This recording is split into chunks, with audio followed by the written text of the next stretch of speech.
Time for Twins Pod. It's going to be a damn good show. Yeah. We have over 60 pedos arrested this year, I believe, at least over 50. And I'm currently facing a felony charge for simply catching a pedo for the second time in front of a few people. So it's a pretty busy life we're having. Now, why is that? Why did they charge you with that? Well, so it all started in October 2024 in Branson, Missouri, which is a vacation town filled with a lot of older people. It's a kind of like boomer town, I would say. And we caught an individual named Joshua Teague who was going after a 13-year-old decoy. He was a cross-dresser. He wanted to have sex with our 13-year-old decoy. He sent penis pictures to our 13-year-old decoy. So we approached him in person. And I got to add, in the messages, can we get pretty graphic on here? Yeah. Okay. Yeah. Let me get my phone real quick.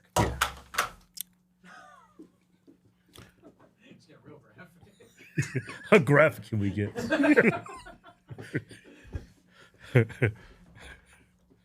Oh, man. Of course, we can't show cum shots or anything. But. No, we didn't. So in the messages, he says, me and my little sister had sex without a condom when she was 12 years old.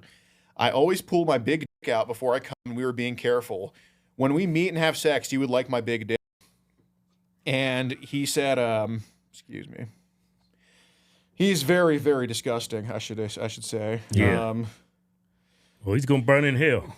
Yeah. And he's got a good biblical name, too. Right. You're going to really roast in hell. Yeah. Disgrace that name. Name was Joshua Abraham Teague, and he said that he did it. Biblical names. Yeah. He did it when he was babysitting her. And, so we approach him in person. He admits, he gives his sister's name. He admits to molesting her, admits to...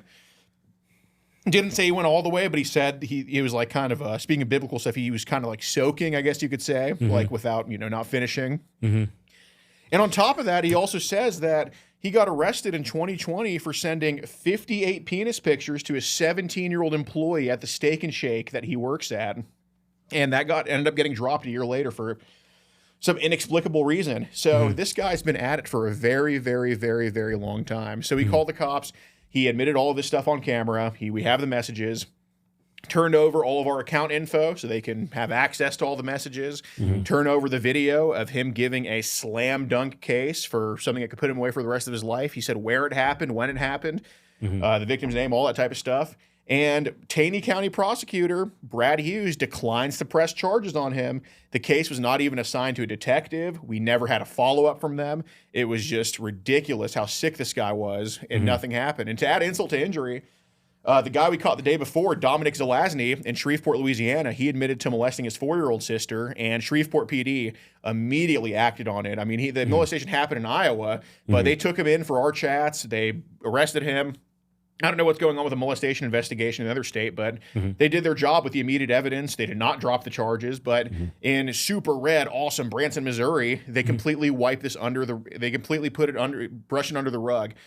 So predictably, as they all do, when they don't get held accountable by law enforcement who taxpayers pay to hold them accountable, he still continued to work at Steak and Shake.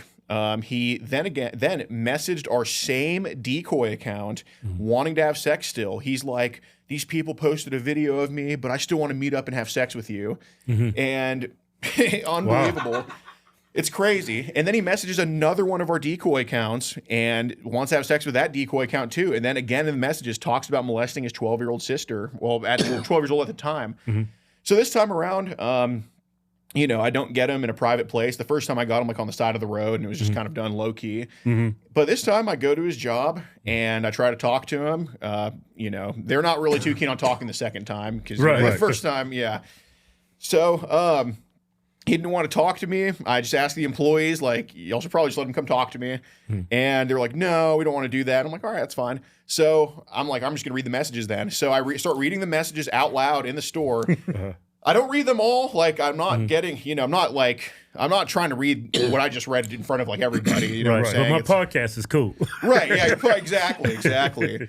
No, but in front of like, an older crowd, I was more so like, he's got caught again. He wants to date a 13-year-old, like, hinting at what's being said, but, kind of keeping it a little bit PG. I did mention he sent lewd photos and, stuff like that. So anyway, bringing attention that this guy is a pedophile. Obviously, I'm not saying anything untrue. And then, so I didn't even get charged with harassing him. I got charged with harassing the owner of the store. So she comes up to me and, you know, obviously there was some misunderstanding. I don't really have anything against her. I guess it's more so, you know, Joshua on the surface is like a nice, harmless, he probably wouldn't harm a fly. He would only harm a kid, you know, like he's very docile, very nice.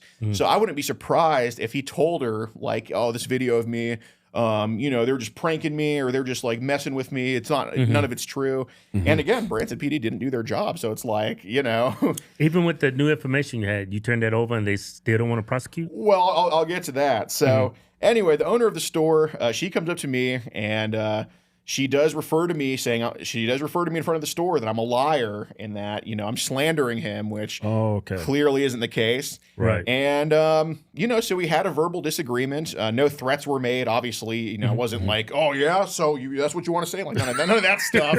Like if y'all have seen my rally crashes, it was way less crazy than those. Like I was, you know, I was making my point, you know, I was definitely, you know, bringing attention to it, but I wasn't like, you know, menacing or like, yeah, what's up? You know, it's more like, hey, this is what's going on. So we had a verbal disagreement. She asserted that he's not a pedo. I asserted he is a pedo. And, you know, these pedos are manipulative people. Like, you know, she doesn't spend every waking hour like, you know, oh, this guy, is he a pedo or is he not a pedo? I'm sure, like, you know, she's known him for all these years. He probably just took his word. And fortunately, it was pretty naive to do that, honestly. But, you know, no hatred, no bad blood with anybody except for the pedo himself. But, so anyway, the cops come and, you know, I'm like, you know, I don't know what's going on. What happened the first time? And I'm like, he's doing it again, predictably. And, you know, this time they take it up, but then they end up arresting me for a felony harassment on the owner, which was like baffling to me because I wasn't even trying to talk to her. Like I didn't even know harassment of the owner. Yeah, like I didn't even know she was the owner until I was told she was the owner. Like I figured she was probably like, you know, some management or something. You know, I was like, I have no idea who she is, and she told me that she's like, I know all about you. You go around the country slandering people. And I'm like, wait, what? What? I'm like, man, I don't even like know who you are. Like, right. But so anyway. She's like automatically taking the side of the pedos. I mean, objectively, that's what happened. But you know, and in her mind, I'm sure it's like she was probably told terrible things about me from this pedo, and she's known the pedo for so long, and he's been nothing but a good little slave worker. So it's like, right. I mean. But how's that harassment? Maybe a civil, but that would get thrown out of court. Yeah, I don't know how it's harassment. I mean, it's truly just not. I mean, I guess. Is this it?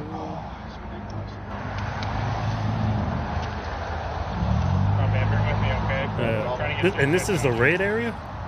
Yes. So I got charged also with peace disturbance. Okay, disturbing the peace. Disturbing the peace. I mean, look, man. That's crazy. I mean, it is crazy. It's still an inappropriate charge, but you know, at least there's like, at least with that, you would think it would still be a reach in my opinion, but at least like, you know, you can far reach. It's a far reach, but at least you can like maybe just kind of like see how someone maybe could think that. Yeah. But like harassment, was under the discretion of the police officers. Yes. It's not the DA. It's not the DA making them do that. Right. No, it was a police officer. That officer, he absolutely had a relationship with her. And, you know, from what it seemed like, I was like, look, man, I'll take my trespass. I'll get out of here. Right. But, you know, he was like, he went in to go talk to her and he comes out and he's like, so she's a really good person. You might not believe that. And it's like, dude, it's like, dude, I mean, I don't really have an opinion on her. It's just more so I just want this pedo arrested, dude. Right. But, yeah, so then he Mirandizes me, and I'm like, oh, shit. So I knew I was going to jail. And he's like, you're going to jail for disturbing the peace. And I was like, oh, come on. Yeah, and I was like, you know, it was like, oh, this. He could have just cited you and just showed up in court and fight it. Oh, 100%. Yeah. If I was a crackhead, screaming, the world's ending, Steak and Shake is poisoning y'all. Then I would 100% have been cited. Right. But since it was a pedophile, that's why they put me in jail for it, because it exposed their incompetency because they didn't do shit the first time. That's really what it was. Yeah. And I bet you, even if this was the first time, if this was the first time we caught him, I bet you they wouldn't have arrested me either. It's the fact that they got exposed for letting this guy walk free, and they weren't too happy about that. Anyway, so I thought I was in jail for 24 hours for disturbing the peace, and I was like, yeah, this is a pain in the butt, but, you know, it is what it is. But then I get like my slip, and it's like felony harassment. And I was just thinking to myself, that's crazy. Yeah, I was like, who did I harass? I'm like, dude, on the pedo, really? Like, first of all, what?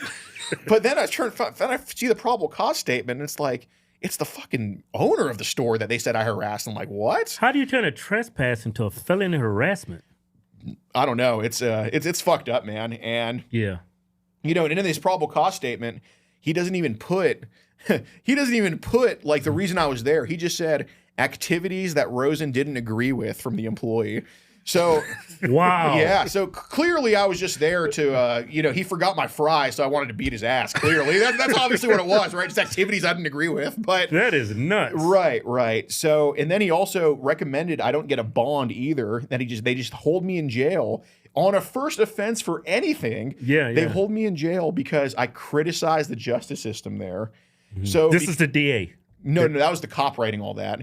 So wow. Because that cop has a lot of pull, huh? Dude, yeah, it's fucked up shit. So because I said because I basically communicated, I don't like that y'all didn't arrest him the first time. Alex should stay in jail because he criticized the justice system here. I mean, that's fucked up, dude. That's attacking your First Amendment that's rights. That's a total First Amendment violation. I mean, that's totally trumped up charges. I mean, if it was you know, if it was just a misdemeanor, I'd still think it's ridiculous, but I wouldn't be like, you know, all right, well, this pain in the ass that I'll just take. But the felony is just so inappropriate. Yeah, worst case scenario, they to trespass you from the store. Right. Worst case scenario. Right. But that's worst case scenario. Right. And if this was like Walmart or something, like I think if there wasn't a relationship with the owner, you know, if it was just Walmart, they would have just said, just don't come back here or else. And I'm like, all right. But dude. I think that rises to false arrest. I think that's total BS. I think it is total BS too. I mean, I think it's something we obviously have to fight, but yeah, I guess we pissed off the wrong police department by catching an admitted child molester for the second time. Damn. Yeah. That is. What does your attorney think about all this? Oh, I mean, dude, like both attorneys think it's like total bullshit. Like, I mean, you think it's going to get dropped eventually, or? I mean, I hope so. I mean, I think, you know, I would hope so for them, because you sue the hell out of them. Yeah, I mean, I don't see this going to a jury trial. That would be crazy. It's like rolling the dice for them. Right. Yeah. I mean, it's a terrible look. I mean, and then what's crazy is they put out like a press release on Facebook, you know, saying we take predatory behavior extremely seriously. Yeah. And of course, nobody in Branson believed that. They were getting bombarded with like, no, actually, I had a situation that I reported to y'all and nothing happened. And then, you know, a bunch of people are like, you're arresting the guy for exposing the pedo. Right. And it's so insane, dude. Like, and what's crazy is one of our subscribers, I don't know her name, but she's like, Alex, what'd you do? Like when I was getting cuffed, and I was like, they're arresting me for exposing a pedo. And then after I'm in the cop car, you know, the guys are still rolling the camera, and you know, the cops on camera like, I don't really appreciate him saying that we put him in jail for exposing a pedo. That's not why we put him in jail. And it's like, dude, like you got a personal vendetta, man. So there's nothing more dangerous than hurting a cop's ego. Yeah. Oh, 100%, dude. Like it's like, and it's not. I don't even want it to be an ego thing. Like all I want is Joshua to just go to jail. So that's all I care about. So to be fair, they did end up arresting Joshua too, which it's pretty weird. Like you know, what was different about the first time from the second time? Like the chats were pretty much the same. He even sent the same exact dick pic the second time. So it's like, it's pretty much just a carbon copy of the first time. So you're a lazy pedo, huh? Yeah, no, exactly. He is like, I mean, I know the feeling. He has an emergency dick pic folder, but you know. He ran out of dick pics. Yeah. My greatest hits. Yeah, no, he's crazy. Yeah, dude. So I mean, it's like weird. Why would they arrest him the second time? And it's clearly, well, you know, when it happens in the middle of town, you know, suddenly there's pressure on them. And you know that saying of like, I mean, we all played sports when we were younger. You know, the coaches are like, do what's right even when nobody's watching. And right. Well, that's what they tell us. Nobody was watching the first time, they didn't do shit. And then the second time when everybody's watching, the whole town's watching, we take predatory behavior very seriously. That applies to the police officer too. He's not doing what's right when nobody's watching. No, absolutely not. It was a total I mean, I think if they I really think it, you know, because they arrested me, they had to arrest him. I think they were just like, fuck. I don't even think they wanted to arrest him, the pedo. Yeah. But, you know, the detective assigned to the pedo's case, she's been very good. I think she wants to put him away. But, you know, it's crazy. It's like, it wasn't even assigned to her the first. It wasn't assigned to any detective the first time. I wonder if that guy's family with them. Dude, it's weird, dude. I don't know what it is. I don't think he. I don't Like, think that he's don't make family. sense. A couple come out and charge a person who's confronting a pedo with evidence, and then they arrest you for doing the job you did. Right. That's And you know, I would understand it too if I was like threatening or if I was like slapping. I was like, all right, that's it, fine. But I don't do any of that. It was just like, you know, I was just a little bit disappointed that this pedo is working at a family-friendly restaurant. That's what the fuck. I find it hard to believe if that's going to go to trial. They're going to drop that.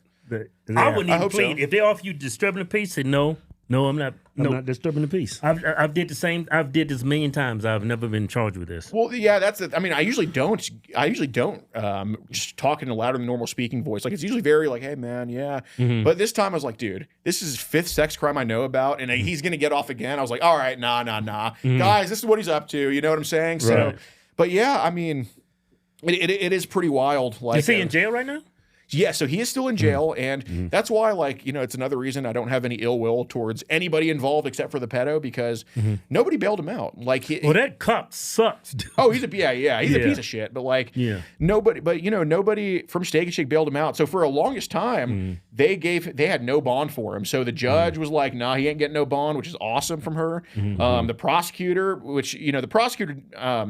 I guess he signed off on my charges, but, you know, he didn't, like, you know, write down the fucking, he's like, he ain't getting no bond. So, but eventually, like a month later, they give him like a $20,000 bond, which, you know, is pretty normal at some point. They grant him something, but nobody's come to bail him out. And, you know, it's like, I think everybody in the store is on the same page. Like, you know, this guy is a pedophile. So, I mean, it's like, you know, I don't really care that we had a disagreement for a couple minutes. I mean, that's not really, you know, and I think even if his bond was like $1, I still don't think anybody would bail him out because, you know, I think the fact that nobody wants the guy around now. So it's like, if we're all on the same page, why are we still doing this? Right. So y'all like that last Ram we gave away? Yeah. So we got us another one. Check this Ram out. 2500 heavy duty turbo diesel Ram. R-A-M or Ram.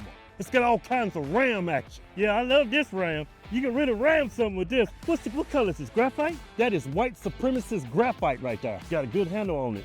See that handle? Built like a tank, but it drives like a race car. Go to officialhardswims.com. Anything you buy from the site get you automatically in a win. Yeah. No purchase necessary. Going where prohibited. See official rules for details. Yeah.